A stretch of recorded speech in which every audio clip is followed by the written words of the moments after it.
হোক আর বিভিন্ন নামে আজ যেগুলো চালাচ্ছেন, যেখানে আছেন ওখানে থামবেন। এটা কিন্তু ইন্ডিয়া না, এটা এখনো বাংলাদেশ। এদের হয়তো আর কিছু নেই, যতটুকু ইমান আছে ইমানের সামনে দাঁড়ানোর ক্ষমতা এখনো কারো নেই। কথা বলেন ঠিক কিনা? ওয়াবানা আনকা ওয়িজরাক আল্লাযী আনকাযা যহরাক। হে নবী, আমি কি আপনার পিঠ থেকে বোঝা নামিয়ে দেয়নি যা আপনার পিঠকে বাঁকা করে রেখেছিল? এটা ১৫০০ বছর আগের কথা। ওই সময় আয়ামে জাহিলিয়াত, এটা নবীজির পিঠকে বাঁকা করে ফেলেছিল। আল্লাহ ওই সমস্ত বোঝাগুলো কোরআনে কারিম দিয়ে সব দূর করে তার মাজা, তার পিঠকে আবার মেরুদণ্ডকে সোজা করে দিয়েছিলেন। ২০২৪-এর ৫ই আগস্টের আগ পর্যন্ত আমরা আয়ামে জাহিলিয়াত দেখি নাই, কিন্তু আওয়ামে জাহিলিয়াত দেখেছি।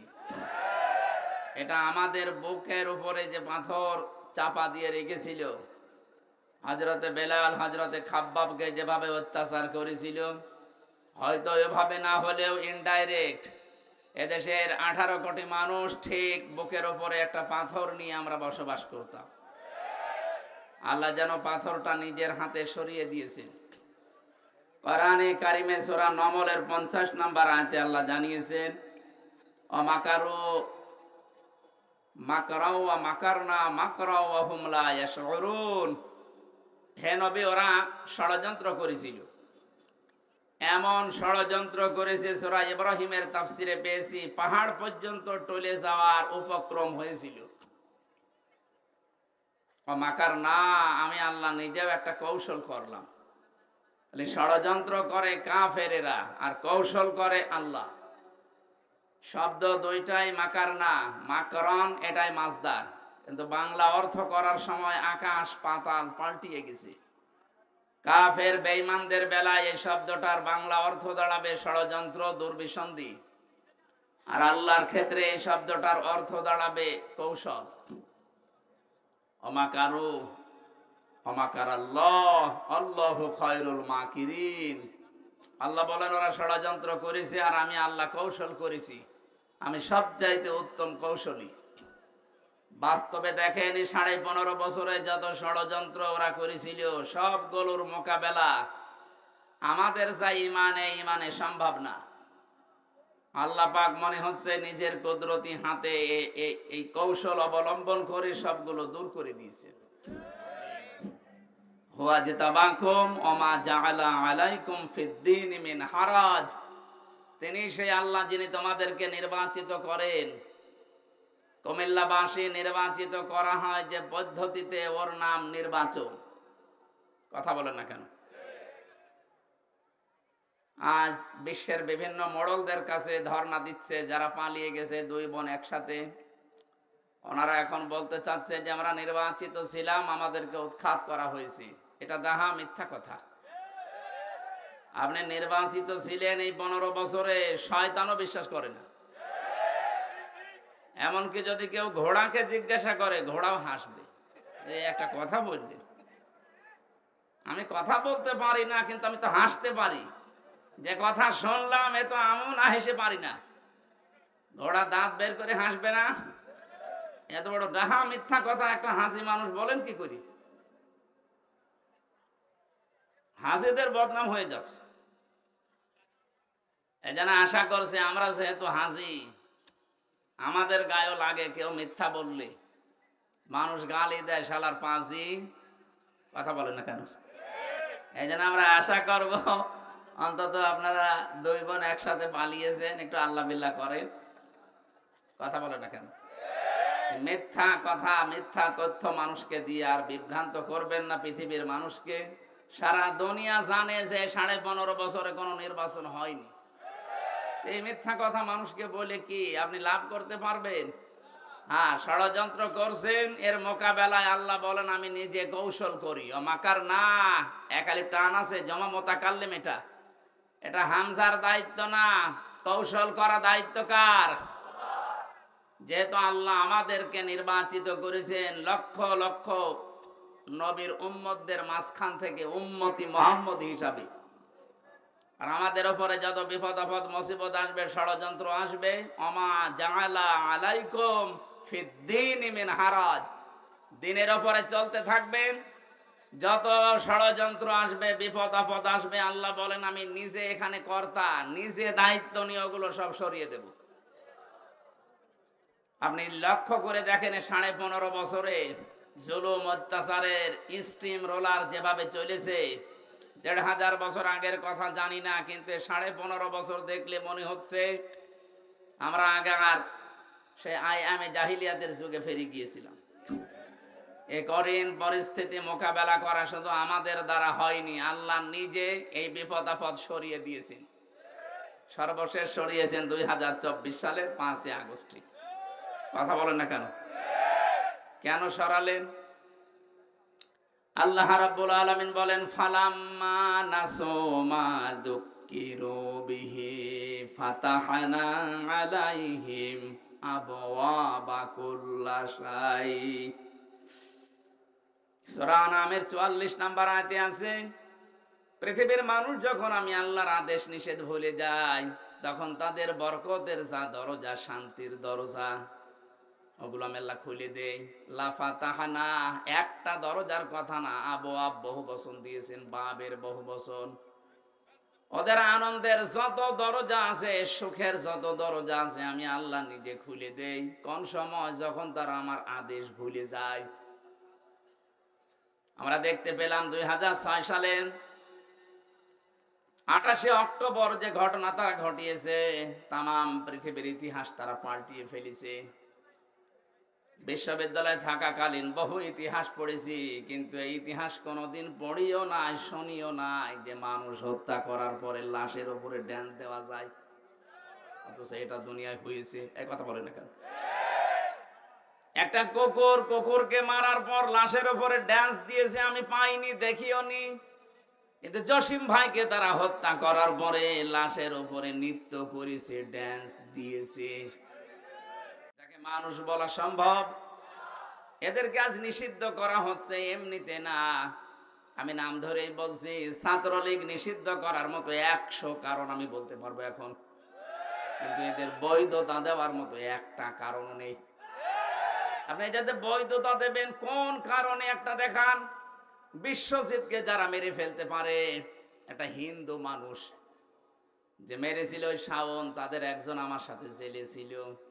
বলছে ভাই এমন কোপ দিলাম, আমারে বারবার বলছিল যে কিসের শিবির, আমি হিন্দু মানুষ, আমি আপনাদের মতো হাফ হাতা না, আমি ফুল হাতা, তারপরও ছাড়ি নাই। কথা বুঝতেছেন? আমি ওই দিন ওই শব্দটা শুনেছিলাম যে আমরা মুসলমানরা হাফ হাতা আর ওরা ফুল হাতা।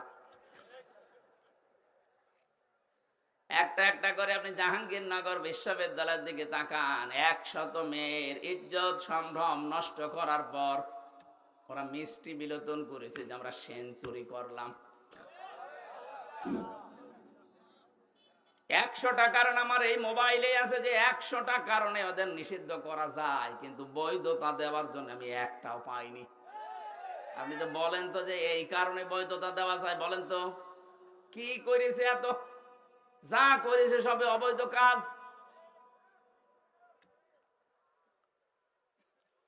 আমার যেটা শিক্ষা দেওয়ার বিষয় ছিল, একটা মানুষ 6 সালের ঘটনা যিনি ঘটিয়েছেন, যার নেতৃত্বে সারা দেশ থেকে লগি বইটা নিয়ে মানুষ গিয়েছে, হুকুমের আসামি হিসাবে তো তার নাম থাকা দরকার। কারণ আমরা এই কুমিল্লা থেকে তো ঢাকায় যেতে চাইনি, আপনার কথা মতোই আমি গেছি।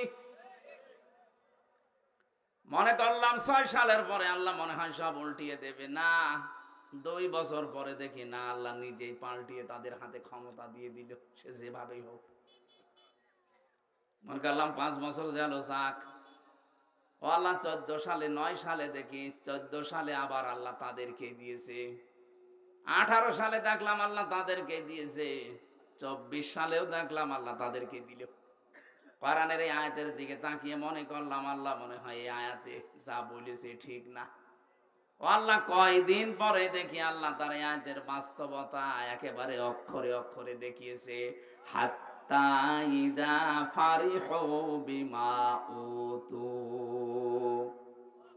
আমি তাদেরকে যে নিয়ামত দিয়েছিলাম, আমার এই দানকৃত ক্ষমতা বলেন, টাকা পয়সা বলেন, পাওয়ার বলেন, প্রভাব প্রতিপত্তি বলেন, যেগুলো নিয়ে তারা শান্তি শান্তি শান্তি অনুভব করত, আমার এই দানকৃত বস্তু নিয়ে যখন তারা আনন্দে আত্মহারা হয়েছিল, ফারিহু, বহু বচন আছে, তারা যখন আনন্দে মেতেছিল, আখাযনাহুম বাগতাতান।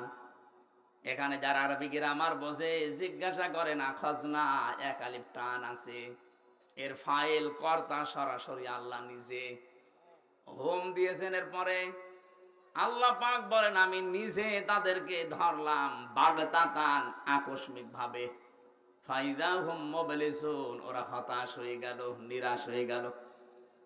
আপনি তাকান আয়াতের দিকে, ১৫০০ বছর আগে নাজিল হওয়া, আমার মনে হচ্ছে ২০২৪ সালের ৫ আগস্টে ১:৩০টার সময় নাজিল হয়েছে।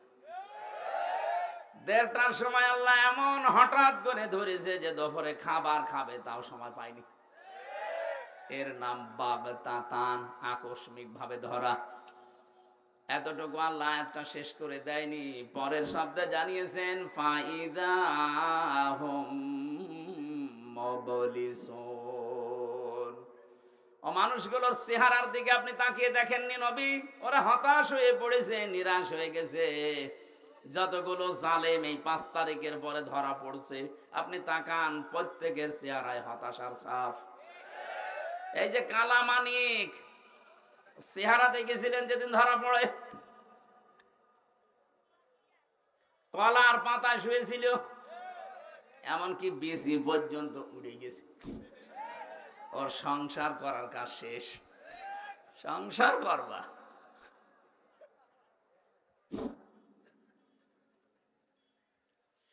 আয়াতের পরের শব্দটা আমার কাছে খুব আশ্চর্য মনে হচ্ছে, ফাকুতিআ দাবিরুল কওমিল্লাযীনা যালামু। আল্লাহ পাক বলেন, আমি নিজে জালেমদের শিকড় কেটে দিয়েছি। সুতরাং জালেম যারা, তাদের শিকড় কেটে দিয়েছে সরাসরি কে? এই জন্য জালেমদের কথা শুনে উদ্বুদ্ধ হয়ে এখন যদি দেশে কেউ বিশৃঙ্খলা তৈরি করে, নিজের কপালে নিজে আগুন লাগাচ্ছেন। ওদের যদি ক্ষমতায় থাকতো তাহলে পালিয়ে যেত না, যেহেতু ধরেছে সরাসরি আল্লাহ নিজে। ছাত্র জনতা এটা একটা উপলক্ষ। বিএনপির মতো, জামাত ইসলামের মতো এত বড় বড় রাজনৈতিক দল 15.5 বছরে এক চুলও নড়াতে পারে নাই। সেখানে নিরস্ত্র, কিচ্ছু হাতে নেই, খালি হাতে ছাত্র ছাত্রী। আমার মনে হয় আল্লাহ ঠিক আবাবিল পাঠিয়েছিল। এই শব্দটা তারই প্রমাণ, মাকার না। আমি নিজে একটা কৌশল করলাম।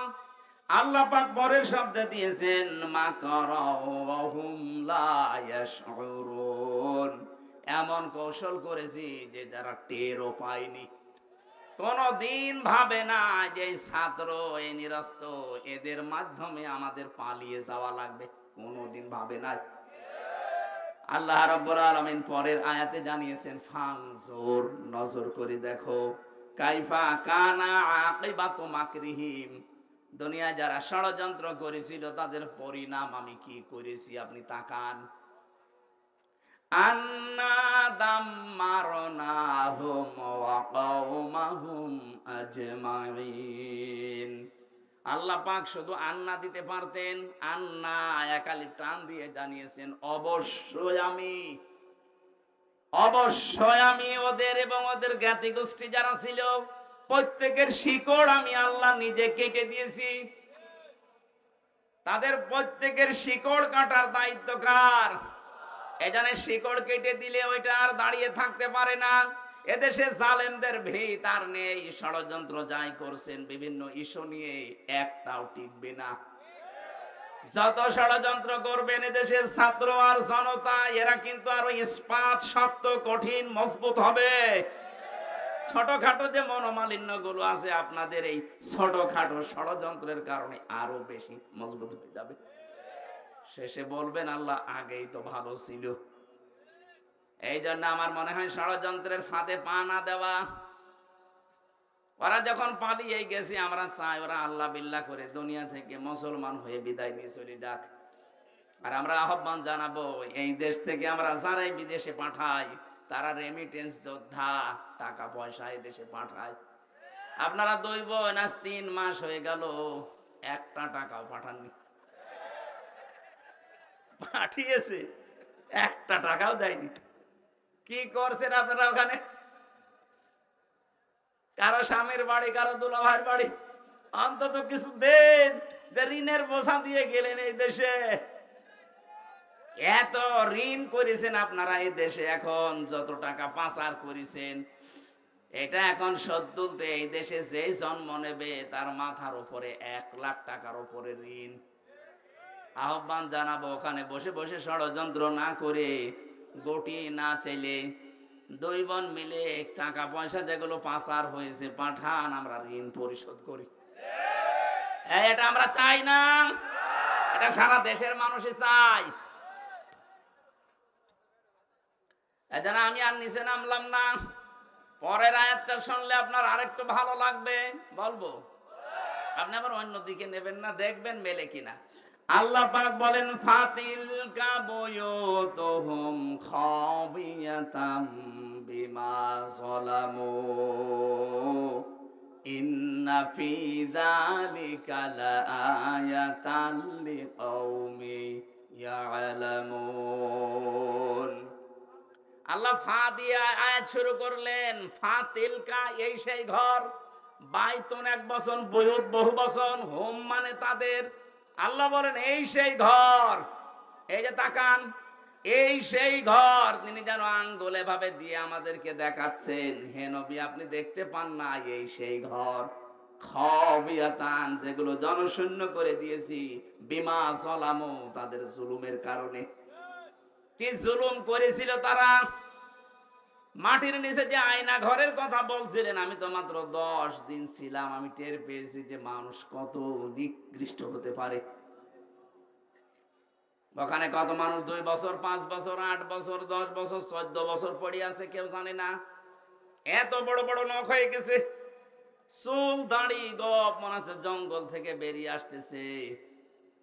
কিছু কিছু মানুষ এই বড় বড় নখ দিয়ে দেওয়ালের সাথে খুশিয়ে খুশিয়ে লিখে রেখেছে যে ভাই যদি বাইরে যেতে পারেন তবে নাম্বারে একটু বলবেন যে আমি বেশি আছি। টের পাচ্ছেন? 10 দিনে আমার জীবন অতিষ্ঠ হয়ে গেছে, আমার মাজা এখনো পর্যন্ত ব্যথা। মুফতি ফখরুল ইসলাম আমার সাথে ছিলেন, উনি বলছিলেন, হামজা ভাই আপনার সাথে কি করে জানি না, তবে আমার এই পায়ের ভেতর দিয়ে হাত দিয়েছে এইভাবে, পায়ের ভেতরে হাত দিয়ে সামনে যে লোহার ব্যারিকেড দেওয়া ওর সাথে আটকে হ্যান্ডকাপ দিয়ে লাগিয়ে দিয়েছে। 2 মিনিট 5 মিনিট না, বছরের পরে বছর। 1.5-2 মিনিট সময় দিতে টয়লেট করার জন্য। সকালে কয়েকটা পচা ছোলা দিয়েছে তো দেখতাম, দুপুর বেলা দিয়েছে যা খাবার মনে হচ্ছে কেউ মাখিয়ে দিয়েছে। পারলে খান, না পারলে রোজা রাখেন। মাঝে মাঝে ভাবতাম আল্লাহ যারা দায়িত্বে এখানে আছে এরা বাইরে যেয়ে সংসার করে কি করে?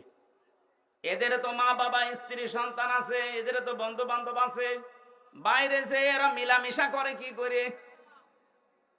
অবশ্যই এরা লাল পানি খায় অথবা ওরা ঘুমের বড়ি খায়। তাছাড়া স্বাভাবিকভাবে জীবন এই দৃশ্য দেখে যাওয়ার পরে ওদের বাইরে যেয়ে সংসার করা সম্ভব না। এত বড় জুলুম যেখানে করেছিলেন, বিভিন্ন নেতাদের বাড়িতে শুনতাম টর্চার সেল আছে, আবরার ফাহাদকে পিটিয়ে মারার মতো জায়গা বানিয়ে রেখেছে। এরকম কঠিন ভয়ঙ্কর দৃশ্যগুলো যারা তৈরি করলেন, আল্লাহ পাক বলেন এই জুলুমের কারণে ওদের বসবাসের ওই ঘর বাড়ি আমি আজ বিরান, জনশূন্য, উজাড় গৃহ বানিয়ে দিয়েছি। এর বাস্তব প্রমাণ বাংলাদেশ।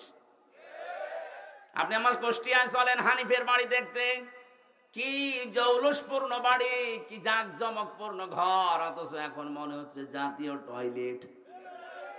শুধু এইটা না, গত পরশুদিন আমি দিনাজপুরে ছিলাম, ওখানকার যিনি এমপি ছিল, মন্ত্রীও ছিল এক সময়, সেই লোকটার বাড়ি আমাকে দেখাতে নিয়ে গেল। কি অবস্থা, আমার মনে আছে 8-9 জন মিলে একসাথে টয়লেট করছে, মনে আছে জাতীয় টয়লেট পেয়েছে। অথচ কয়েকদিন আগে ওখানে মানুষ গিয়ে দুর্বিসন্ধি করতো, ষড়যন্ত্র করতো মানবতার বিরুদ্ধে, ইসলামের বিরুদ্ধে, মুসলমানদের বিরুদ্ধে। আপনি মিলাতে পারছেন না। আল্লাহ যেন দেখিয়ে দিচ্ছে এই সেই ঘর, এই সেই, বলেন আপনি ঢাকার ধানমন্ডি যান, এই সেই ঘর। আজকেও পেপারে দেখলাম 4-5 জন একসাথে বসেছে টয়লেট করতে, প্রসাব করছে, মনে হচ্ছে একবার দল বেঁধে চলে গেছে। আমার বাস্তব জীবনের একটা কাহিনী আমি শিক্ষার জন্য বলি। 2016 সালে গিয়েছিলাম হজে। আমি তাওয়াফ করা শেষ করলাম, তখন বেশ ভালোই লাগছিল। হঠাৎ আমি উপরে গিয়ে যেই দাঁড়িয়েছি দেখি আমার পেটে মারাত্মক ব্যথা। এক পুলিশকে ডাক দিয়ে বললাম, ভাই এতক্ষণ তো ভালোই ছিলাম, এখন আমার পেটে ব্যথা করছে, খুব যন্ত্রণা। পুলিশ আমার দিকে তাকিয়ে ওর ভাষা দিয়ে বলছে, ইয়া হাজি ওর হজ্জাত আয়না বিলা দুকা। ও হাজি, দেশ কোথায়? আমি জি, তুমি বাংলাদেশ। বাংলাদেশ থেকে এসেছি। আমারে বলছে, আপনি এটা কোন জায়গা জানেন না? না তো। বলছে, এটা আবু জেহেলের বাড়ি, আপনি এখনো পায়খানা না করে দাঁড়িয়ে আছেন, তাড়াতাড়ি করেন। হ্যাঁ, সত্যিই পায়খানা করে দেখি আমার পেটের ব্যথা ভালো হয়ে গেছে।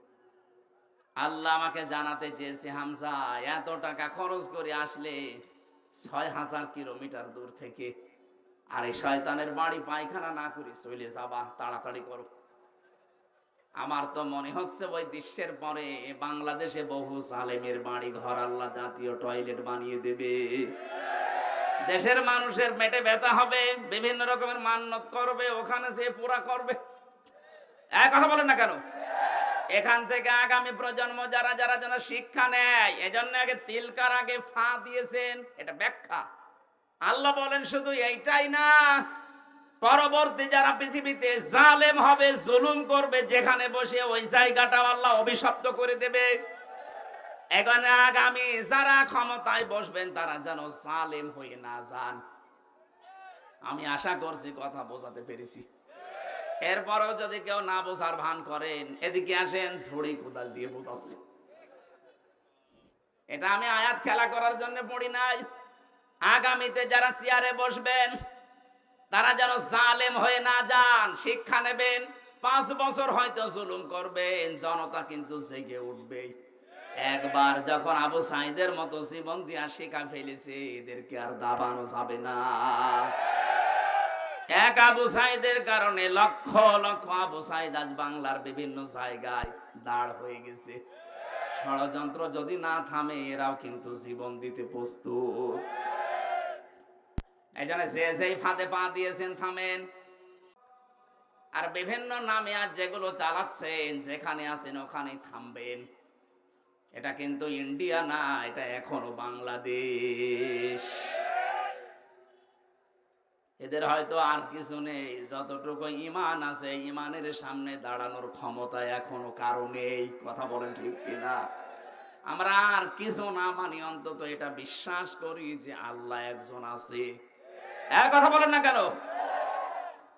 আমার মনে হয় শুধু আমরা না, এদেশে আমরা যারাই বাস করি অন্য ধর্ম অনুসরণ করতে পারে, কিন্তু উপরওয়ালা একজন আছে, এই কথা তারাও বলে। কথা বলেন।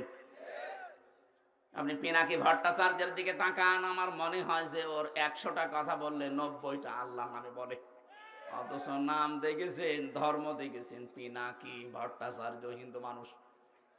আপনি গয়েশ্বর বাবুর কাছে যান, 14টা কথা বললে আমার মনে হয় 10টায় আল্লাহর নামে বলে। সবাই এই পৃথিবীতে যারা আছে, বিশেষ করে এই বাংলাদেশে, এরা সবাই বিশ্বাস করে আল্লাহ একজন আছে, উপরওয়ালা একজন আছে। কারণ বিপদে পড়লে আমরা দেখি দলমত থাকে না, সবাই তখন ডাকে কাকে? আমি ছোটবেলায় বরিশালে পড়তাম, ওই সময় ব্রিজ ছিল না, নৌকায় যাওয়া লাগতো। লঞ্চে টলারে নৌকায় যখন যাচ্ছি, হঠাৎ দেখি ঝড় উঠেছে নৌকায়, টলাটলি করে নৌকা। আমরা যারা মুসলমান আছি বলছি লা ইলাহা ইল্লাল্লাহ। একজন দাদা হিন্দু আর দাদি দুইজন মিলে আমাদের সাথে পড়ছে লা ইলাহা ইল্লাল্লাহ। কি গো, চেহারা দেখে মনে হয় অন্য ধর্মের। এই যে এখানে কি দেওয়া থাকে, তিলক। ডাক দিয়ে বললাম, দাদা মুসলমান হয়েছেন কবে? হয়নি। কালেমা পড়লেন? অথচ যে ঝড় উঠেছে ও কালী দুর্গার কাজ না, আল্লাহ লাগবে। বিপদে পড়লে সবাই ডাকে কাকে? আমরা আজকে শিক্ষা নিয়ে যাওয়া লাগবে। আল্লাহ পাক যদি জালেমদের বাড়ি ঘর জনশূন্য করে দিয়ে টয়লেট বানিয়ে দিতে পারে মাত্র 3 মাসের ব্যবধানে, 3 বছর যেতে দেন, ওই জায়গাতে মানুষ ঘৃণা করেও যাবে না। কারণ জায়গাটা আল্লাহ অভিশপ্ত করে দেয়। যেখানে বসে জালেমরা জুলুমের দুর্বিসন্ধি করে, ওই জায়গাটা আল্লাহ পৃথিবীর মানুষের কাছে ঘৃণিত, নিন্দিত, অভিশপ্ত করে দেয়। আমরা যারা সামনে কোনদিন যদি চেয়ারে কেউ যেতে পারি, আমরা আর যাই করি যেন জনগণের সাথে জুলুম না করি। আল্লাহ এটা আমাদের বোঝার মতো তৌফিক দান করো, বলেন আমিন। দরুদ আর সালাম পড়ছি মুহাম্মদ রাসূলুল্লাহ সাল্লাল্লাহু আলাইহি ওয়াসাল্লামের প্রতি। যারা আনিত আদর্শ পেয়ে আমরা খুশি না বেজার? বলেন বলেন। এই জামানায় যদি হযরতে মুসা আলাইহিস সালাম আসতেন, হযরতে ঈসা নবী পর্যন্ত আসতেন, আর তারা যদি আমাদের নবী মুহাম্মদ রাসূলুল্লাহকে না মানতেন, বিশ্ব নবী জানিয়ে গেছেন আমি নবুয়ত পাওয়ার পর থেকে কিয়ামত পর্যন্ত যদি মুসা নবী ঈসা নবীও আসে আর আমার আদর্শ বাদ দিয়ে নতুন কিছু মেনে চলে, নবী হওয়ার পরও তারা জাহান্নামী। আপনি এই কথার ওজন টের পাচ্ছেন? এত বড় নবী, আল্লাহর সাথে যিনি কথা বলতেন কালিমুল্লাহ, আল্লাহর রূহ বলা হয় হযরতে ঈসা রূহুল্লাহ। এই সমস্ত নবী এখন যদি আসতেন আর মুহাম্মদুর রাসূলুল্লাহর আদর্শ বাদ দিয়ে যদি অন্য কাউকে মেনে চলতেন, তারা পর্যন্ত জাহান্নামী হয়ে যেতেন। তা আপনি যাকে মেনে চলেন, যার আদর্শ মতো চলেন, উনি কি মুহাম্মদুর রাসূলুল্লাহর চাইতেও দামি? আমি ইঙ্গিত দিলাম, জ্ঞানী মানুষ আশা করছে আপনি বুঝে ফেলেছেন। এরপরও যদি কেউ না বোঝার ভান করে থাকেন, আপনার এখানে বসে নবী ওয়াজ করলো আপনার কাজ হবে না।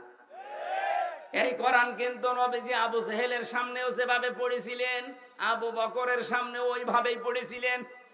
আবু জেহেল কোরআন শোনার পরে তার শয়তানি বেড়ে গেছে, আর আবু বকর কোরআন শোনার পরে তার ঈমান যা ছিল আরো বেড়ে গেছে। একজন এখানে যারা বসেছেন, যদি আবু বকরের মতো মন নিয়ে বসেন, ঈমান যা আছে মাস্ট বি আরো বাড়বে। যাদাতুহুম ঈমানা, তাদের ঈমান বাড়তেই থাকবে।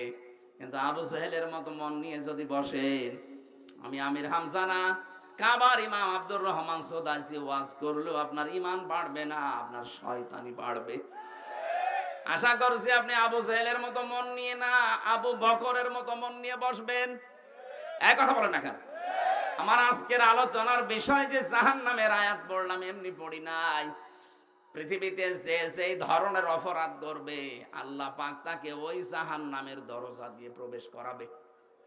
আমি বহুবার এই কুমিল্লাতে এসেছি, বিশেষ করে 3টা বছর তো জালেমের জেলখানায় ছিলাম। এর আগে যতবার এসেছি বহু জায়গায় বলেছিলাম যে জাহান্নাম নিয়ে আমাদের এই দেশে, বিশেষ করে বাংলাদেশ আর ভারত, এই 2টা দেশে একটা ভ্রান্ত তথ্য দেওয়া আছে। আমরা মনে করি জাহান্নাম 7টা আর জান্নাত 8টা। না, জাহান্নামের স্তর বা জান্নাতের স্তর 7টা 8টা হতে পারে, কিন্তু জান্নাত আর জাহান্নাম একটাই।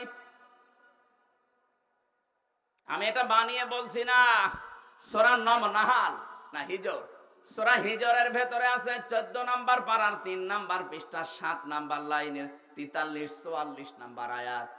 আল্লাহ পাক বলেন লাহা সাবাতু আবওয়াব লিকুল্লি বাবিম মিনহুম জুজুম মাকসুম। এই জাহান্নামের দরজা 7টা। যে যেই ধরনের অপরাধ করবে, আল্লাহ তাকে দিয়ে সেই দরজা দিয়ে প্রবেশ করিয়ে শাস্তি দেবে। তাহলে জাহান্নাম কয়টা? এই যে প্রাইমারি স্কুল দেখেন, স্কুল তো একটা, ক্লাসরুম 5টা। যে যেই ক্লাসে পড়ে সেই দরজা দিয়ে সে প্রবেশ করে। আপনি ক্লাস 5-এ পড়েন, আপনি 4-এর ক্লাসে এসে বসে থাকবেন, আপনার কোনো লাভ আছে? ক্লাস 2-তে পড়েও কোনোদিন ক্লাস 5-এ এসে বসে থাকলে লাভ আছে? না, আপনাকে বসতেও দেবে না, ওখানে ক্লাস করতেও দেবে না। কারণ যে ক্লাসে পড়েন ওই দরজা দিয়ে প্রবেশ করে ওই জায়গায় বসেন। জাহান্নামে একটা, তার স্তর আল্লাহ বানিয়েছেন 7টা। আমরা জানি জান্নাত 8টা স্তর বানিয়েছেন, আমরা মনে করি 8টা না, আল্লাহ পাক জান্নাতের স্তর বানিয়েছেন 100টার উপরে। এই কোরআনে আছে, সবগুলো আমরা জানি না, আমরা মাত্র 8টা জানি। আর জাহান্নাম 7টা না, জাহান্নামও 100টার উপরে স্তর আছে, আমরা 7টা বেশি জানি। যে যেই ধরনের অপরাধ করবে আল্লাহ পাক বলেন তাকে ওই দরজা দিয়ে প্রবেশ করি আমি আল্লাহ শাস্তি দেব। কারণ জাহান্নাম এটা একটা ফাঁদ। এটা কি? পাখি ধরে মানুষ কি দিয়ে? ফাঁদ দিয়ে। বলেন না কেন? সূরা নাবারে 21, 22, 23 এই 3টা আয়াতে ওই তথ্যগুলো আছে। তাফসীরুল কোরআন মাহফিল লিখেছেন, আমরা তাফসীর আকারে কথা বলবো ইনশাআল্লাহ। আজকের আলোচনাটা গুরুত্বপূর্ণ এই জন্যে, পৃথিবীতে আমরা যে যেই ধরনের কাজে আছি, অপরাধে আছি, আমলে আছি, এইটা দিয়ে আল্লাহ জাহান্নামের ওই দরজা প্রস্তুত করে রাখবে। কারণ এটা একটা ফাঁদ আমাদেরকে ধরার জন্য আল্লাহ বানিয়েছেন। আমরা এখন নিজেরাই চিন্তা করবো যে আমাদের জীবনের দিকে একটু তাকাই, আসলে আমি কোন দরজা দিয়ে প্রবেশ করার মতো উপযুক্ত হলাম। যদি হয়ে থাকি তাহলে এই মুহূর্তে রাস্তা বাদ দিয়ে জান্নাতের 100টা স্তর আছে, যে কোনো একটা রাস্তায় আমি দৌড়াবো। কথা বলেন না কেন? আশা করছি আপনি বুঝবেন যদি স্থির থাকেন। আল্লাহ বলেন অবশ্যই জাহান্নাম কানাত মিরসাদা, এটা একটা ফাঁদ, এটা আমি বানিয়েছি। কেন এ ফাঁদ বানালাম? কাদের জন্য? লিত্তাগিনা মাবা, 1 নম্বরে যারা দুনিয়ায় সীমা লঙ্ঘন করে, 2 নম্বরে এই পৃথিবীর ময়দানে লাবিসিনা ফিহা আহকাবা। প্রথম নাম্বার কারণটা আমরা শেষ করি আগে। সীমা লঙ্ঘন দুনিয়া যারা করবে তাদের স্থায়ী এবং কোনদিন তারা এখান থেকে আর বের হবে না, এইটাই তাদের জায়গা। তাহলে প্রথম নম্বরে জাহান্নামে, এই যে একটা নাম, এটা যে দরজাগুলোর নাম বলছি, জাহান্নাম একটা, লাজা একটা, হতমা একটা, হাবিয়া একটা, সাঈর একটা, সাকার একটা, এরকম 7টা দরজা, মেন দরজা আছে। আর ছোটখাটো দরজা 100টার উপরে। এর প্রথমটায় ভয়ঙ্কর একটা নাম জাহান্নাম। নাম কি? বলেন বলেন। একটা দরজার নাম মনে করেন এটা ক্লাস 5 এর দরজা, এখান দিয়ে আল্লাহ প্রবেশ করাবে। প্রথম নাম্বারেই তাদেরকে প্রবেশ করাচ্ছে দুনিয়াতে যারা সীমা লঙ্ঘন করেছেন। সীমা লঙ্ঘন কি? সেই দুনিয়া তৈরির পর থেকে আল্লাহ এটা আমাদেরকে আগে জানিয়েছেন, আমাদের আদি পিতা আদমের মাধ্যমে। হযরতে আদম আলাইহিস সালাম জান্নাতের ভেতরে বেশ আরামে ছিলেন, কিন্তু তার মনের ভেতরে একটা অজানা অশান্তি ঘুরপাক খাচ্ছিল।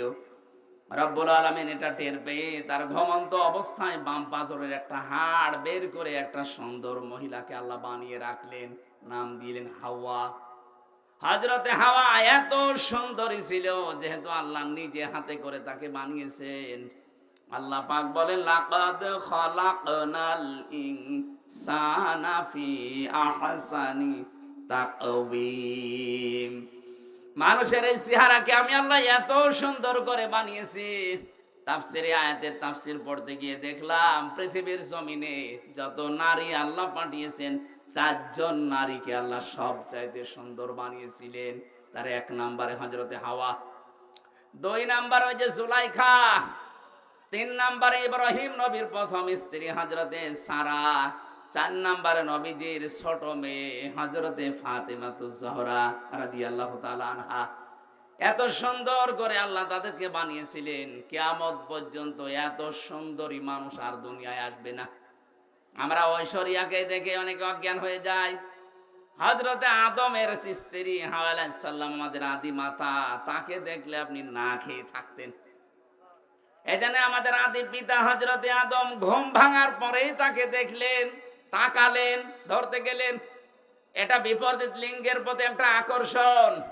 এক কথা বলেন, বিপরীত লিঙ্গের প্রতি এটা কি? আরো জোরে বলেন। এটা তৈরি করে দিয়েছে কে?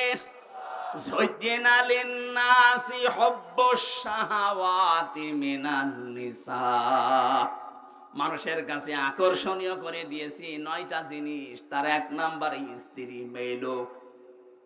এই আকর্ষণকে আজ বিকর্ষণে পরিণত করে আজ বাংলাদেশে সমকামিতা আরম্ভ করতে যাচ্ছে, যে মেয়ে লোকে বিয়ে করবে।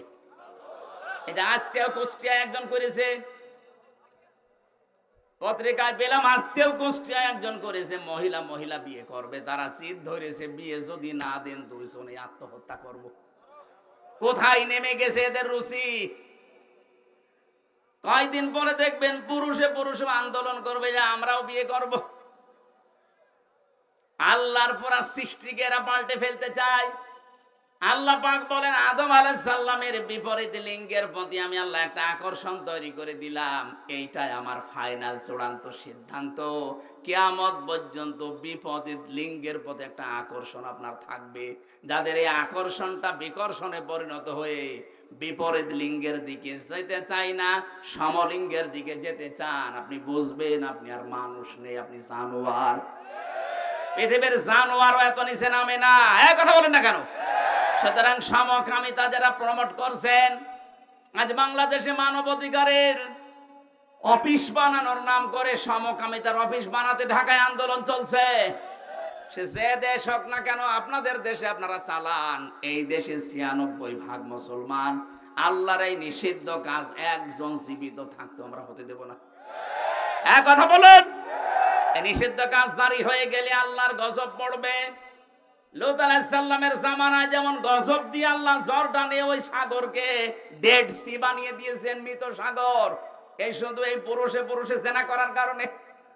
ওইটা যদি বাংলাদেশে চালু হয়, এ দেশকে আল্লাহ এ শুধু কক্সবাজারের এই সমুদ্রের পানিকে শুধু ২০ হাত লম্বা করে বলবে যা একটু ঘোরন দিয়াই, পুরা বাংলাদেশ পানির নিচে যেতে কয়েক মিনিটে।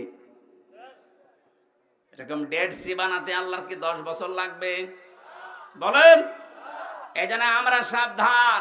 অনেকে বলছে যেটা করছে করুক গা, আপনি বেঁচে থাকেন না, হবে না। 2 তলা নৌকা চলছে, উপর তলায় আমরা আছি বড় বড় হুজুর নিয়ে, নিচ তলায় আছে ইনারা।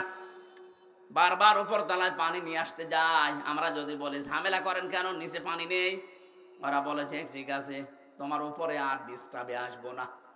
নিচে তক্তা একটা খুলে নিয়েছে, ওপরে আমরা যদি এই দৃশ্য দেখে বলি ঠিক আছে যে যা করছে করুক গা, লা ইলাহা ইল্লাল্লাহ। ওরা যেমন নিজেরা ডুববে, আমাদেরকেও ডুবাবে।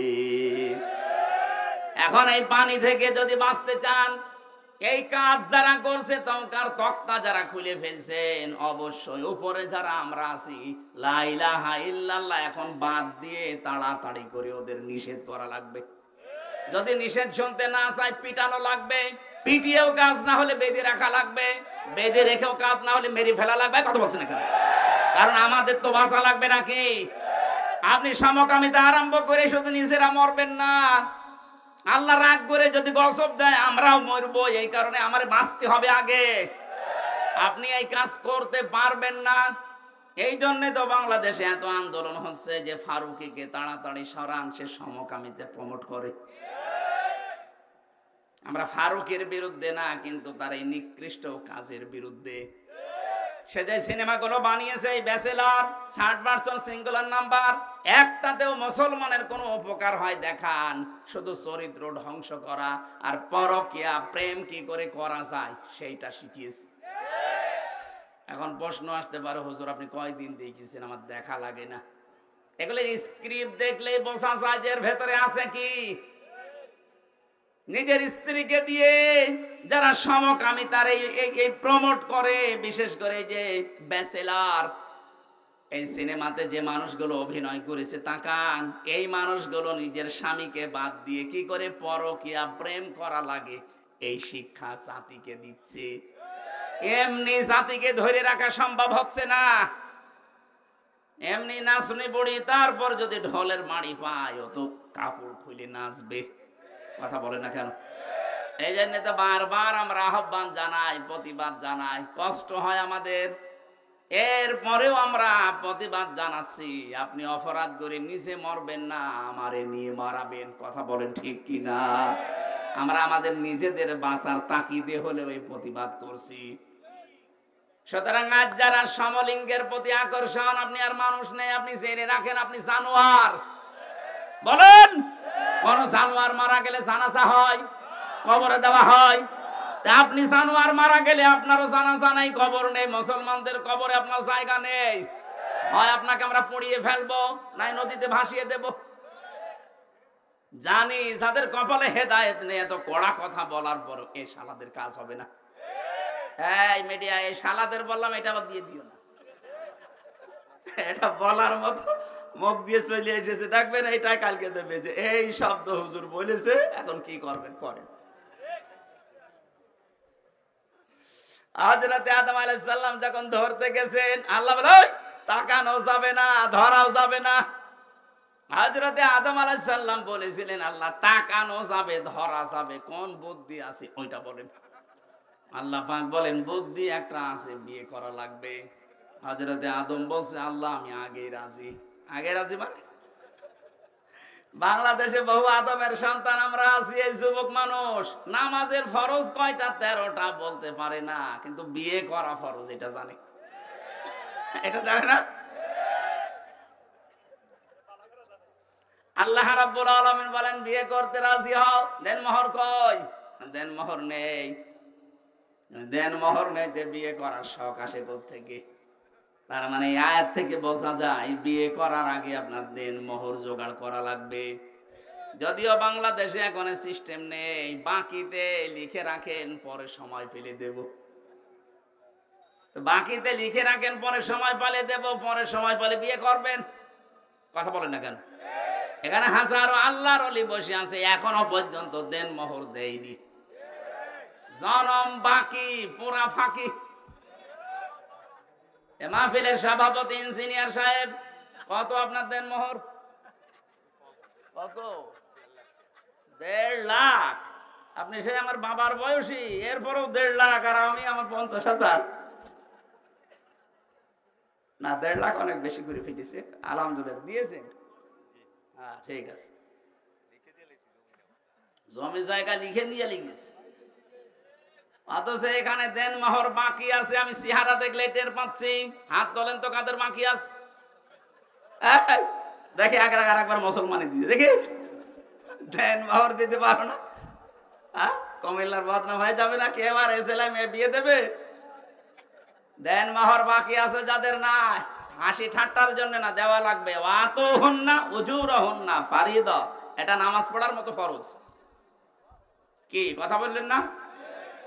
আর একটা নিয়ম বাংলাদেশ থেকে দূর করা লাগবে। আজ যারা 150, 200, 250 বরযাত্রী নিয়ে মেয়ের বাড়িতে খেতে যান, এটা ছোট লোকি কারবার, জায়েজ নেই এটা। আপনি অলিমা করবেন, নিজের বিয়ের অলিমা নিজে করবেন, মেয়ের পক্ষের আরো 50, 100, 200 জন, আর আপনার নিজের আত্মীয় আরো 200, 500 লোক নিজের বাড়িতে খাওয়াবেন। কিসের বরযাত্রী যাচ্ছে? বাবার যেটা কুসন্তান ওইটা বরযাত্রী যায়। আপনি কি কুসন্তান? আজকে নিয়ত করেন জীবন আর কারো বরযাত্রী যাব না, বিয়ে হয় হোক না হয় না হোক। বিয়ে করলে দরকার হয় বাবাকে বলবেন যে আমি অনুষ্ঠান করবো আমার বাড়িতে, মেয়ের বাড়ির আরো 50 জন নিয়ে এসে খাওয়াবেন। 18, 20 বছর, 22 বছর এত কষ্ট করে এই মেয়েটা মানুষ করে আপনাকে দিচ্ছে, ওই মেয়েটার কোনো লাভ ওর মেয়ের আর মা আর বাবা পায় না, সব লাভ আপনার। এই কথা বলছেন এখন? আপনার সন্তান তার ধারণ করা লাগে, আপনার বংশ বৃদ্ধি করা লাগে, খেদমত করা লাগে, সারা জীবন আপনার বাড়ি থাকা লাগে। অথচ মেয়েটা মানুষ করে দিলেও তার কি লাভ আছে? কোনো লাভ নেই। খালি 18, 20 বছর, 22 বছর ওর পেছনে বিনা কারণে শ্রম দিয়েছে আর খরচ করেছে। আমি বারবার এটা বলছি কারণ আমার 3টা মেয়ে, কোনো ছেলে নেই। আমার তো বাঁচা লাগবে নাকি? না ভাই, এটা মাসলা, আপনি মেনে নেন, অন্তত আমাকেও বাঁচান। আমার ছেলে 3টা হলে আমি মাসলা বলতাম না মনে হয়। না, এই নিয়ম বাংলাদেশে যেহেতু আছে, কুমিল্লা ছেলে আছে কিনা জানি না, বরযাত্রী যান, এটা পাল্টাবেন। মেয়ের বাড়ি থেকে আরো 100-150 মানুষ নিয়ে আসবেন, নিজের পক্ষ থেকে আরো 150, 300 মানুষ খাওয়াবেন নিজের বাবার টাকা খরচ করে। কিসের বরযাত্রী যাচ্ছেন আপনি? হযরত আদম বলেছিলেন, আল্লাহ আমার অর্থ নেই, আমি দেন মোহর দেব দিকে রে। আল্লাহ তাকে শিখিয়েছিলেন, আমার নবী মুহাম্মদুর রাসূলুল্লাহর উপরে 10 বার দরুদ শরীফ পড়ো। বিয়েটা হয়ে গেল, জিবরাইল নিজে কাজী হয়ে বিয়ে পড়িয়েছেন। বিয়ে শেষ করার পরে এবার আমি এই শব্দটা বলার জন্য আসলাম। আল্লাহ রাব্বুল আলামিন ডাক দিলেন আদমকে, অকুলনা ইয়া আদামু উসকুন আনতা ওয়া যাওজুকাল জান্নাতা অকুলা মিনহা রাগাদান হাইসু শি'তুমা। কয়েকটা মাসলা এখান থেকে আসবে, খুব ভালোভাবে শুনবেন। আল্লাহ পাক বলেন, আদম বিয়ে হয়ে গেছে, বউ নিয়ে চলে যাও বাড়িতে। জান্নাত হযরতে আদমের বাড়ি আর আমাদের বাবার বাড়ি। কথা বলেন না কেন? জান্নাত হযরতে আদমের বাড়ি আর আমাদের, আরো জোরে বলেন আমাদের। কি পেলেন এখান থেকে? বিয়ে করার পরে ওয়াকুলনা ইয়া আদাম উসকুন আনতা, আপনি নিজে, ওয়া যাওজুকাল জান্নাহ, আর আপনার স্ত্রীকে। তার মানে বউ বিয়ে করার পরে ওটা নিয়ে আপনার বাবার বাড়ি যাওয়া লাগবে। অথচ কত মানুষ আরো ঘর জামাই থাকে। আপনার লজ্জা নেই? আপনার বিয়ে করে বউ বাড়ি থেকে নিয়ে যাওয়া লাগবে বাবার বাড়ি, আর আপনি নিজে সহ থেকে যাচ্ছেন ঘর জামাই। না, এই সিস্টেম পাল্টান, এটা ছোট লোকি কারবার। বউ নিয়ে বাবার বাড়ি যাবেন, যেই শেষ নেই। আল্লাহ শিক্ষা দিয়েছেন এখানে তিনটা। অকুলা, যারা আরবি গ্রামার বসে জিজ্ঞাসা করেন, আল্লাহ কিন্তু আংতা অকুলা দিতে পারতেন, একবারেই দিয়ে বসন দিয়েছেন যে নিজের বাড়িতে বউ নিয়ে যাওয়ার পরে নিজে মরণের খাওয়া খাবা, এরপরে বউকে খাওয়াবা না। একবারে কোলা দিয়ে বসন কেন দিলেন? আজ বাংলাদেশে নারী পক্ষ, নারী স্বাধীনতা আন্দোলন, নারী বিপ্লব পরিষদ, নারী মুক্তি পরিষদ, 13টা সংগঠন কাজ করছে মেয়েদের অধিকার আদায়ের জন্য। অথচ আল্লাহ যে অধিকার মেয়েদের দিয়েছে, কিয়ামত পর্যন্ত পৃথিবীর কেউ এই অধিকার দিতে পারবে না। আল্লাহ পাক কি সমতা দিয়েছেন দেখেছেন? কোলা আদম নিজে খাবে, তারপরে বউ খাবে, হবে না। যেই পরিমাণ সেই মানের খাবার নিজে খাবে, ওই মানের খাবার স্ত্রীকে খাওয়ানো লাগবে। এমনকি কোন মানুষ যদি ভালোবাসা মহব্বতের নজরে নিজের স্ত্রীকে খাবার খাওয়ায়, প্রতিটা লোকমা সাদগা দেওয়ার মতো সওয়াব হয়। মানুষ খাবার খাওয়ায় নিজের বউ বাদ দিয়ে অন্যের বউকে। ও বলছে ঠিক, তার মানে ও কি করে? কুমিল্লাবাসী, আজ বাংলাদেশে যদি আয়াতটা রাষ্ট্রীয় ভাবে কায়েম থাকতো, আল্লাহর কসম, মেয়েরা যে আন্দোলনগুলো করার জন্য বিভিন্ন ফাঁদে পা দিয়ে আজ বেপরদা হয়ে চালাচ্ছে যে আমাদের অধিকার দেওয়া লাগবে, সমান অধিকার। কিসের সমান অধিকার? আল্লাহ পাক আপনাদের অধিকার আমাদের চাইতে আরো 3 গুণ বেশি দিয়েছেন। কি কথা বললেন আদমকে? যাওয়া কোলা, নিজে যা খাবে, নিজে যা পড়বে, ওই পরিমাণে ওই মানের খাবার হওয়া লাগবে, নাই তো আপনি কিয়ামতে জালেম হয়ে উঠবেন। এই জন্য তো 2টা 3টা 4টা যাদের বউ, তারা যাতে ইনসাফ করতে না পারে, এই কারণেই তারা জাহান্নামী হয়ে যাবে।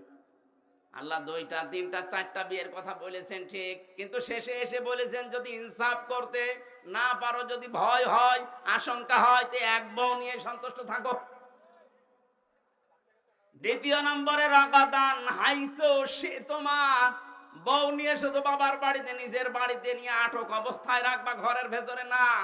ওকে নিয়ে বেড়াতে যাবা, যেখানে ইচ্ছা যাবা, যা ইচ্ছা খাবা। তার মানে বউ নিয়ে বেড়াতে যাওয়া মাঝে মাঝে, এটা আদম নবীর সুন্নাত। এই নির্দেশ কার? আরো জোরে বলেন। কোনদিন নিয়ে গিয়েছেন কোন জায়গায় বেড়াতে? স্ত্রীকে সাজগোজ করার জন্য কোন স্বামী যদি অর্থ ব্যয় করে, নবীজি বলেন ওটা আল্লাহর রাস্তায় দান করার সওয়াব হয়। মিজান সাহেব যদি ওনার স্ত্রীর জন্য প্রতি মাসে 20,000 টাকা করেও সাজগোজ করার জন্য কসমেটিক কিনে দেয়, মনে করবেন 20,000 টাকা আমি আল্লাহর রাস্তায় দান করে আসলাম। কোন স্ত্রী তার নিজের স্বামীকে নিজের দিকে আকৃষ্ট করার জন্য যদি সাজগোজ করে আয়নার সামনে বসে বসে, যতক্ষণ সাজবে নফল নামাজের সওয়াব হবে। আজ এই পারিবারিক জীবনে এই ছোটখাটো বিষয়গুলো গুরুত্ব দেয় না মেয়েরা, এই কারণে অধিকাংশ স্বামী পরকীয়া প্রেম করে। এটা আরেকটু জোরে বলতে পারলেন না?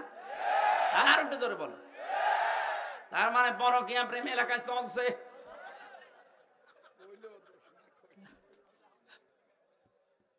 না, সম্মানিত মা বোন, আমি দেখলাম হাজারো মেয়েরা আপনার এই ছোটখাটো একটু ব্যবহারের কারণে হাজারো স্বামী আজ অন্য জায়গায় লাইন করতে বাধ্য হচ্ছে। অথচ নেককার মহিলার যে গুণাগুণ, তার প্রথম নাম্বারে গুণ হবে ইদা নাজারা ইলাইহা সাররাতুহু। স্বামী যখন আপনার দিকে তাকাবে, যেভাবেই হোক স্বামীকে আপনি আনন্দ দেবেন। সাজগোজ করে হোক, কথাবার্তা দিয়ে হোক, ব্যবহার আচার দিয়ে হোক, দরকার হয় কাঁতো কুতু দেবেন, কি অসুবিধা কি? তাকে আনন্দ দেওয়া লাগবে, সে যেন বাইরে থেকে এসে তার ক্লান্ত শরীর অর্ধেক অন্তত ভালো হয়ে যায়। হযরতে খাদিজাতুল কুবরার জন্য আল্লাহ জান্নাতে একটা আলাদা ঘর বানাবেন, যে ঘরের ভেতরে কোনো নয়েজ নেই, কোনো আওয়াজ নেই, কোলাহল মুক্ত। কেন? কারণ নবীজি বাইরে থেকে যখনই আসতেন, ঘরে প্রবেশ করার পর একটা শান্ত, স্বচ্ছ, নির্মল, একটা নিরাপদ জায়গা তার জন্য হযরতে খাদিজা ব্যবস্থা করে রেখেছিলেন। আল্লাহ এত খুশি হয়েছেন স্বামীর প্রতি আচরণে, খাদিজার জন্য আল্লাহ নিজে একটা ঘর আলাদা বানিয়ে রাখবে, যেখানে কোনো আওয়াজ থাকবে না। আর স্বামীর জন্য নিজের ঘরটাকে যদি নয়েজ মুক্ত, আওয়াজ মুক্ত রাখতে পারেন, টেনশন মুক্ত, ওই ঘরটার জন্য জান্নাতে আপনার একটা ঘর আল্লাহ আলাদা বানিয়ে দেবেন। 2 নম্বরে কাজ হচ্ছে ইদা গাবা আনহা হাফিজাতুহু। স্বামী যখন বাইরে যাবে, নেককার স্ত্রীর গুণাবলী এইটা, সে তার নিজের ইজ্জত, তার সম্ভ্রম, স্বামীর সম্পদ, স্বামীর সন্তান, এগুলো সে হেফাজত করে রাখবে। অধিকাংশ মেয়েদের ভেতরে গুণগুলো আজ নেই। ওরা নামাজ পড়ে, রোজা রাখে, দান সাদগাও করে, হজও করে এসেছে, অথচ স্বামী বাইরে গেলে মনে হচ্ছে ও দিন পেয়েছে। এমন এমন মানুষকে মোবাইলে কথা বলে, অথচ মেয়েরা মোবাইলে কথা বলবে কোন ফোর্সে, কোন আওয়াজে, সে আওয়াজ পর্যন্ত আল্লাহ কোরআনে দিয়েছেন। সূরা আহজাব 22 নাম্বার পারা, প্রথম নাম্বার পৃষ্ঠা, 3 নাম্বার লাইনের 32 নাম্বার আয়াত। এটা তাফসীরে খাজানের ভেতরে আছে। আল্লাহ পাক বলেন, ইয়া নিসান নাবিয়্যি লাস্তুন্না কা আহাদিম মিনান নিসাই ইনিত্তাকাইতুন্না ফালা তাখদানা বিল কওলি ফায়াতমাআল্লাযী ফি কলবিহি মারাদুন ওয়া কুলনা কাওলাম মা'রুফা। তাফসীরে খাজেন বাড়ি যে যদি দেখেন সূরা আহজাবের 32 নম্বর আয়াত, এখানে কয়েকটা তথ্য আছে। আল্লাহ বলেন, হে নবীর স্ত্রীরা, যদিও নবীর স্ত্রীরা উম্মতের জন্য মা, উম্মতের জন্য কি? মায়ের প্রতি কেউ যত খারাপ ছেলে হোক, খারাপ ধারণা করে, বলেন বলেন, অথচ আল্লাহ সেই মায়ের নাম দিয়ে বললেন, হে নবীর স্ত্রীরা, যদি কারোর সাথে কথা বলতে হয় পর্দার আড়াল থেকে, হেজাবের বাইরে থেকে, এখন আর পর্দার আড়ালে হেজাবের বাইরে না, এখন হচ্ছে মোবাইল ফোন, ফ্যাক্স, এই কথা বলেন। এখন যদি আপনি মোবাইলে কারোর সাথে কথা বলতে চান, কথা বলবেন সত্য কথা, মিথ্যা কথা বলা যাবে না। অথচ আজ মোবাইলটা হয়ে গেছে মিথ্যা কথা বলার যন্ত্র। আছে কুমিল্লায়, বলছে আমি ঢাকায় আছি, নাকি এরকম নেই? আল্লাহ বলেন, মেয়েরা যদি কথাও বলো কারোর সাথে, কথা বলবা সত্য, মিথ্যা কথা বলবা না, কিন্তু ভাষা হবে রুক্ষ সূক্ষ্ম। এমন গরম মেজাজে কথা বলবা, ওই পারে যে আছে ও যেন মনে করে আল্লাহ মেয়ে না, আজরাইল। কথা বলে না কেন? এখানে শুধু 14 জন পুরুষ মানুষের নাম আছে। এই 14 জন পুরুষ বাদ দিয়ে দুনিয়ার যে কেউ মহিলাদের সেটে যদি কল আসে, ওই 14 জনের ভেতরে আপনার আপন বাবা, ওই যে ধর্ম বাবা পাতিয়েছে, ওই বাবা বাদ দেন। আপন বাবা, আপন ছেলে, আপন ভাই, বোনের ছেলে, আপন বোনের ছেলে, আপন বোনের মেয়ে, না আপন বোনের ছেলে, আপন ভাইয়ের ছেলে, এরকম 14 জনের তালিকা আছে তাফসিরে সূরা নিসার 21 নম্বর আয়াত। এই 14 জন বাদ দিয়ে যদি কাবার ইমাম আব্দুর রহমান সুদাইসিও কল দেয়, আপনি কথা বলবেন সঠিক সত্য, কিন্তু ভাষা হবে রুক্ষ সূক্ষ্ম। এমন গরমে কথা বলবেন, মানুষের ভেতরে যদি শয়তান ধোকাও কিছু দেয়, ও যেন শয়তান আগে পালিয়ে যায়। আর যদি শাবনূরের কণ্ঠে দিয়ে মোলায়েম গলায় কথা বলতে আরম্ভ করেন, 1 দিন 2 দিন 5 দিন 2-3 মাস পরে দেখবেন আপনাকে নিয়ে আল্লাহর রাস্তায় চলে গেছে। আল্লাহ পাক বলেন, আদম সন্তান, তোমার এই স্ত্রীকে নিয়ে ঘুরতে যাবা, যেখানে ইচ্ছা যাবা, যা ইচ্ছা খাবা, কিন্তু সাবধান, ওয়ালা তাকরাবা হাদিহি শাজারাতা ফাতাকুনা মিনাজ জালিমিন। ওই গাছটার নিকটে যাবা না। এই গাছ আমরা অনেকেই মনে করি এটা গন্ধম গাছ। কি গাছ? না, শুধু গন্ধম গাছ হলে আল্লাহ কোরআনে আয়াত নাযিল করে আমাদের দিতেন না। আল্লাহ বলেন ওই গাছটার নিকটে, মানে ওটা নিষিদ্ধ জায়গা আমি আল্লাহর জন্য। এরকম নিষিদ্ধ জায়গা এই পৃথিবীতে কোরআনে কারীম 500 জায়গার নাম দিয়েছে। এরকম 500টা আল্লাহর নিষিদ্ধ বর্ডার আছে। এগুলো যেন সীমা লঙ্ঘন করবা না, যদি করো জালেম হয়ে যাবা। হযরত আদম আলাইহিস সালাম যে জায়গায় গিয়েছিলেন, ওই জায়গায় যাওয়া তার জন্য নিষিদ্ধ ছিল। এই নিষেধ করেছিলেন কে? আরো জোরে বলেন। আপনার বউ নিয়ে ঘুরতে যাবেন, মেয়ে নিয়ে যাবেন, কিন্তু এমন অনুষ্ঠানে যাওয়া যাবে না যেখানে গেলে নিজেরও পর্দা থাকে না, বউরও পর্দা থাকে না। এরকম বিয়ে অনুষ্ঠান দেশে নেই? এক কথা বলেন। শিশু মেলা যাবেন না যেখানে শিশু নেই, শুধু শিশুর খালারা আর মামারা। এরকম শিশু মেলা নেই দেশে? ওখানে গেলে অ্যাক্সিডেন্ট হবে। এই জন্য ওয়ালা তাকরাবা হাদিহি শাজারা, ওইটা একটা গাছ। আদম নবীকে দিয়ে আল্লাহ এটা জানিয়েছেন, আমার বর্ডার দুনিয়াতে এরকম পুরা কোরআনে আল্লাহ 500 বর্ডার দিয়েছেন। সুতরাং বর্ডার যারা ক্রস করে, সীমা লঙ্ঘন যারা করে, তাদের জন্য যে দরজা, ওটার নাম জাহান্নাম। নাম কি? আরো জোরে বলেন। 2 নাম্বারটা বড় কঠিন জায়গা। আল্লাহ বলেন জাহান্নামে গেলে মা বা ওদের আশ্রয়স্থল হবে ওইটা, লাবিসিনা ফিহা হাকাবা। ওই মানুষগুলো চিরস্থায়ী ভাবে থাকবে ওখানে। আজ বাংলাদেশে অনেকে কি প্রচার করেছে আমি জানি না, অনেকে মনে করেন যে আমি জাহান্নামে যাব 2-5 দিন, 1 বছর, 5 বছর পরে বের হয়ে চলে আসবো। কি আর শাস্তি হবে, যা হয় হোক। বের হওয়ার সময় তো আবার হাউজে কাউসার থেকে গোসল করে আবার আগের হামজা হয়ে যাব। আপনি কি এটা দুনিয়ার জেলখানা পেয়েছেন নাকি? আমি 3 বছর আগে 64 কেজি হয়ে ঢুকেছিলাম। 3 বছর পরে আমার 10 কেজি ওজন কমে গেছে। তা তো ভালোই ছিলাম। আর জাহান্নামের ভেতরে আল্লাহ বর্ণনা দিয়েছেন, কাল্লা ইন্নাহা লাযা নাযাআতাল লিশাওয়া।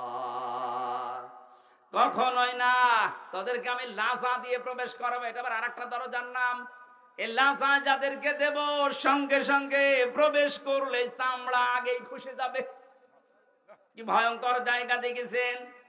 এই দরজা দিয়ে প্রবেশ করতে দেরি, চামড়া খসতে দেরি হবে না। জাহান্নামের লাজা নামে যে দরজা আল্লাহ বানিয়েছেন, এই লাজায় আল্লাহ তাদেরকে প্রবেশ করাবেন। এখানে শাস্তি হচ্ছে ঢুকলে আগে চামড়া খসে যায়। আমি তো 3 বছরে 10 কেজি কমে গেছে। আমি বের হওয়ার সময় 54 কেজি ছিলাম, প্রবেশ করার সময় 64 কেজি ছিলাম। 3 বছরে আমার খাওয়া দাওয়া দেওয়ার পরও 10 কেজি কমে গেছে। আর জাহান্নামে লাজায় দেওয়ার সঙ্গে সঙ্গে মানুষের চামড়া আগে খসে যাবে। আল্লাহ পাক বলেন এখানে ডাকবে কাদেরকে জানো? কারা এই দরজা দিয়ে প্রবেশ করবে?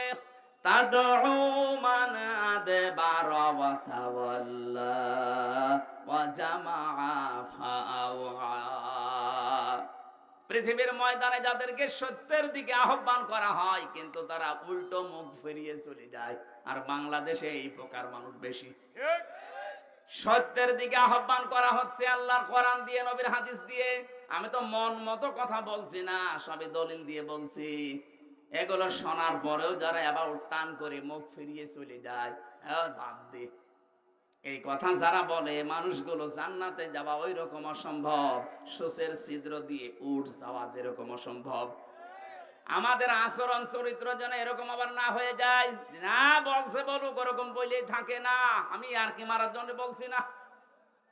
তাদউ, ডাক দেওয়া হবে তাদেরকে। মান আদবারা ওয়া তাওয়াল্লা, যে ব্যক্তি মুখ ফিরিয়ে নেয় আর উল্টো দিকে চলে যায়। আজ বাংলাদেশে এই অভ্যাসটা আমাদের অধিকাংশের হয়ে গেছে। না যে যত কোরআনের কথা এদেশে বলা হচ্ছে, এদেশটা জান্নাত হয়ে যাওয়ার কথা। বিশ্বের কয়েকটা দেশ আমি কিছুদিন আগেও তো ঘুরে আসলাম। এই যে সিঙ্গাপুরে, মালয়েশিয়াতে এত কড়াকড়ি সিঙ্গাপুরে কথা বলতে গেলে আমাদের দেশের মতো ওখানে 14 জায়গায় অনুমতি নেওয়া লাগবে। আমি এক জায়গায় কথা বলেছিলাম, অনুমতি নেওয়া ছিল না, এজন্য যারা আয়োজন করেছিল ওরাও বিপদে পড়ে গিয়েছিল আমাদের দেশের মতো। ওই দেশে কোরআনের কথা এত ওপেনলি না, সব ঘরের ভেতরে, অডিটোরিয়ামের ভেতরে, মসজিদে, এরকম জায়গা বিশেষ আছে। আর আমাদের দেশে এত উন্মুক্ত থাকার পরেও আমরা দেখতে পাচ্ছি সত্যের দিকে আলেমরা হাত পা ধরতে বাকি আছে। এত দরদ মাখা কণ্ঠ নিয়ে আপনাদের বাঁচাতে চাই, জাতির লোকেরা দেখি না অ্যাবাউট টান করে উল্টা দিকে চলে যাচ্ছে। আপনি কিন্তু জাহান্নামে লাজা এই দরজা দিয়ে যাওয়ার উপযুক্ত হয়ে গেছেন। দ্বিতীয় নম্বর আচরণ দেখেন তো, জামা ফাওয়া, যারা দুনিয়ায় মাল সম্পদ খালি জমা করে আর শুধু সংরক্ষণের জন্য বিভিন্ন কায়দা কৌশল পথ অবলম্বন করে, এটাও বাংলাদেশে বেশি। দিনের পরে দিন শুধু সম্পদ জমা করতে আছে। আর কি করে এটা সংরক্ষণ করা যায়, কি করবেন আপনি এটা দিয়ে? এখান থেকে 200 বছর পরে যদি আপনি আবার ফিরে আসেন এই কুমিল্লায়, এই জমজম হোটেলেও যদি আপনি ঢুকতে চান, আল্লাহর কসম 200 বছর পর আসলে এই জমজমে আপনাকে ঢুকতে দেবে না। আপনার ছেলের 3 পুরুষের পরে তারা ঠিকই এটা বসবাস করবে। 3 পুরুষের 150 বছর পার হয়ে যাবে, 200 বছরের মাথায় আপনি আসবেন। আপনার ছবিও যদি টাঙানো থাকে, ওই 3 নাম্বার পুরুষ যেটা, সে বলবে না কে আপনি, কিসের মিজান? আপনি যদি থাকতে চান তাহলে মসজিদে গিয়ে থাকেন গা। এই কথা বলেন না কারো। আল্লাহ রাব্বুল আলামিন এটা আমাদেরকে 1500 বছর আগে জানিয়েছেন। আমাল হায়াতুদ দুনিয়া ইল্লা মাতাউল গুরুর। দুনিয়ার জীবনটা কিন্তু ধোঁকা। ও আমার বান্দা বান্দিরা, অনেক ভালোবাসি তোমাদেরকে, ধোঁকায় পড়েছে নিজের আসল পুঁজি নষ্ট করে ফেলো না। সুতরাং আমরা প্রশ্নপত্র হাতে পেয়ে গেছি, এরপরও যদি ফেল করি, আমার মনে হয় আমাদেরকে 5 থেকে 3 নামিয়ে দেওয়া দরকার। আমরা 3 নামতে চাই না, আমরা 4 থেকে 5 থেকে 6 এ উঠতে চাই। যেন দুনিয়ার জীবনটা যেন অন্তত আমরা বুঝি এটা একটা ধোঁকার জায়গা। সে যেই বলেন, আপনার মা বাবা ও ধোঁকা, ছেলে মেয়েও ধোঁকা। স্বার্থ ছাড়া এই পৃথিবীতে কোনো মানুষকে ভালোবাসে আমি পাইনি। এই জন্য ধোঁকায় পড়ে যেন আমার আসল পুঁজি আমি নষ্ট করে না ফেলি। যাই করব আমার আখেরাতের পুঁজি যেন ঠিক থাকে। কথা বলে না কেন? আজ হারাম উপায় করেছেন যারা, একটা হারামকেও আল্লাহ স্থায়িত্ব দেয়নি। কোরআনে কারিমে আল্লাহ জানিয়েছে, ইয়ামহাকুল্লাহুর রিবা ওয়া ইউরবিস সাদাকাত। পৃথিবীতে যারা হারাম ইনকাম করবে, সুদ দিয়ে, মানুষকে ধোঁকা দিয়ে বোকা বানিয়ে যারা উপায় করে, এগুলো আমি আল্লাহ ধ্বংস করি। এর বাস্তব প্রমাণ এই দরবেশ কত কোটি কোটি টাকা আত্মসাৎ করেছে আপনি দেখেন। 36,000 কোটি টাকা কোথায় এখন আজ শুয়ে আছে? আমাদের মতো জেলখানায়, পার্টিতে শুয়ে আছে। বাস্তবতা এইটাই। কি হয়েছে এখন? যদি সে মারা যায়, বলেন তো, বাংলাদেশে 1 নাম্বার ধনের তালিকায় তার নাম ছিল, কি হলো এগুলো দিয়ে? পোড়াটাই আল্লাহ ধ্বংস করে ফেলেছে। আগস্টের 5 তারিখে দেখেছেন কত গাড়ি, 5 কোটি 8 কোটি 12 কোটি টাকার গাড়ি রাস্তায় পড়ে আছে, মালিক নেই। হারাম ইনকাম করলে আল্লাহ স্থায়িত্ব দেয় না, ওটা আল্লাহ ধ্বংস করে দেয়। কিন্তু বৈধ জিনিসের কোনো ক্ষয় নেই, যতটুকুই হোক আল্লাহ পাক নিজে বলেন আমি ওটা বৃদ্ধি করতে থাকি। যেন প্রত্যেকটা জায়গায় যেন হারাম থেকে বেশি হালাল ইনকামের দিকে যতটুকু সম্পদ রেখে যান, যেন জায়েজ থাকে। আপনি একেবারে পাহাড় পরিমাণ তৈরি করে গেলেন, যদি ওটা সংরক্ষণের লাইন রাস্তা সব ক্লিয়ার করেও রেখে যান, 200 বছর তালিকা দিয়েছিলাম, 200 বছরও লাগবে না, 100 বছর পরে আসলেও আপনাকে আপনার নিজের ঘরে আর উঠতে দেবে না। আল্লাহ এই জীবন সম্পর্কে ভালোভাবে অনুধাবন করার তৌফিক আমাদেরকে দাও, বলেন আমিন। আল্লাহুম্মা আমিন। লা ইলাহা ইল্লা আনতা সুবহানাকা ইন্নী কুনতু মিনাজ জালিমিন।